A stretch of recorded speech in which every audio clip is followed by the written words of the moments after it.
Shabbat Shalom. Okay, so why did what we just talked about earlier matter at all? So we talked a little bit about earlier the beginnings of this relationship between Jacob and Esau and the moment of the birthright stealing or getting or giving or buying or whatever happened in that moment.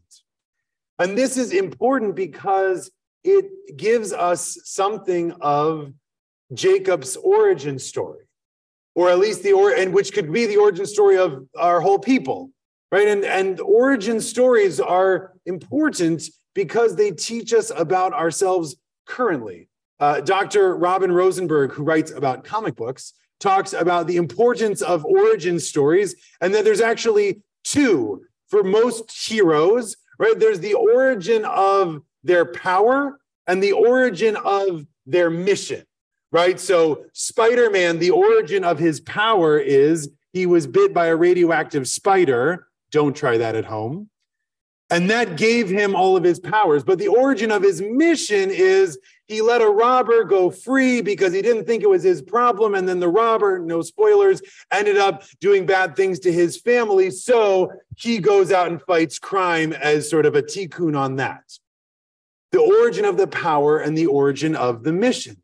So for Israel or for Jacob, right, the origin of our power is relatively clear, right? The origin of our power is God. God's always the right answer when a rabbi asks a question. Yes, God, right, is the origin of our power. We read about it a few weeks ago. God shows up and calls to Abraham, Lech Lecha, and makes a promise.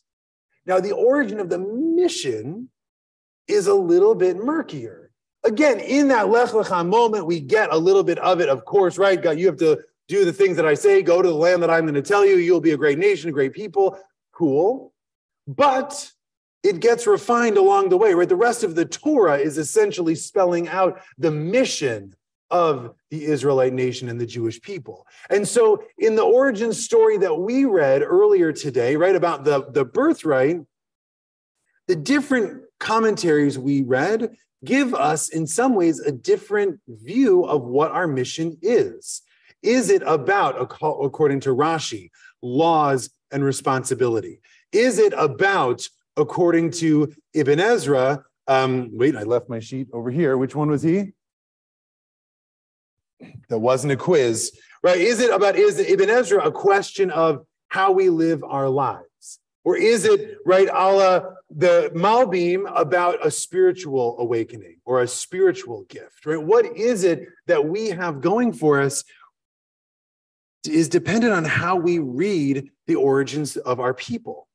And this goes, by the way, for all of us, right? We all have different origin stories in our lives that affect us and make us who we are. Right? One of mine is, I'm sure I've said it already a bunch of times, that I'm from Madison, Wisconsin. Right? That is a big part of who I am, even though, by the way, I wasn't born there. I lived somewhere else until I was 6. I left, right? But for me, that is a big part of who I am. It is a story that I tell. Right? That is something that affects me. Is it that I was publicly, Rush Limbaugh called for my expulsion from high school when I was in high school? Yeah, I'll tell you that story another time. We got to save something for somewhere else, right? But that makes me who I am and affects who I am today. Think for all of us, right? We have origin stories in our lives. And think about the holiday we just went through, right? When we think about Thanksgiving, where was the first Thanksgiving? It's actually a big debate, Rabbi. Thank you so much. Exactly right. It's a huge debate. No one can agree, right? Was it in 1619 in Virginia when a group of settlers came and they declared a day of thanks when they landed out of sort of making the journey? Or is it 1621 in Plymouth, Massachusetts, when the Pilgrims shared a meal with the Wampanoag Native Americans there because they had helped them in their time of scarcity, and then there was a good harvest, and so now there's a day of thanks?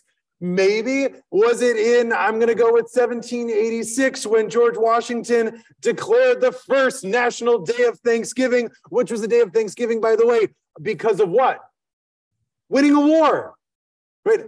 All of these different reasons, by the way, JFK solved it for us, right? I wrote this one down because I didn't know it. In 63, JFK solved it by making a national proclamation that they're all right, which is like a very rabbinic way to do it, right? A national proclamation. The first Thanksgiving was both Virginia and Plymouth, and okay, fine. But it changes the nature of what it means to have this day of thanks. Is it thankful for having weathered the seas to get across the ocean to get to this place? Is it thanks for working together with the original inhabitants of this land for mutual survival, which, like Sforno's read of the birthright, is a little bit problematic, and we can talk about that, right? Or is it about our fledgling nation state fighting off England and finding our own voice and our own nationality? But these different origin stories lead us to a different idea of what it means to be an American. And these different origin stories are important, especially, by the way, for Jews as well. The origin of what it means to be a Jew in America depends on your origin story. When I was at Park Avenue, Dara Horn came and told a great story, which he's written about, right? That what are we all, if your last name isn't Witkovsky, right, but something a little bit more easier to flow off the tongue, what's the story? How did it get changed?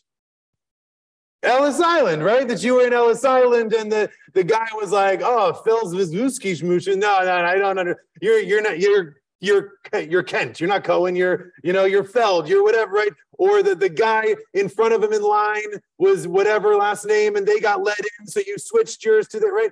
And Dara Horn's done an extensive amount of research, which shows that 100% never happened. Right? That no one's name was changed at Ellis Island. No names were taken at Ellis Island, or they were taken, but it wasn't a thing. People weren't to say, it wasn't true. But why do we tell that as our origin story? Because really what happened? Where did all these names get changed? They got changed in court over I think you guys are going to just help me with this. They got changed in court over the years because people with really hard to pronounce Jewish or Eastern European sounding last names were worried about anti-Semitism. They were worried about making a living. They were worried about all of these things. And so they went to court and they had the names shortened or changed. But that story teaches us that this country is a little bit of a scary place for Jews. That story teaches us that this country maybe has something for us to want to hide about ourselves. It's a much better story to say, oh, it was just this like goofy accident at Ellis Island that the guy didn't hear the name and he said the other thing, and isn't that wonderful?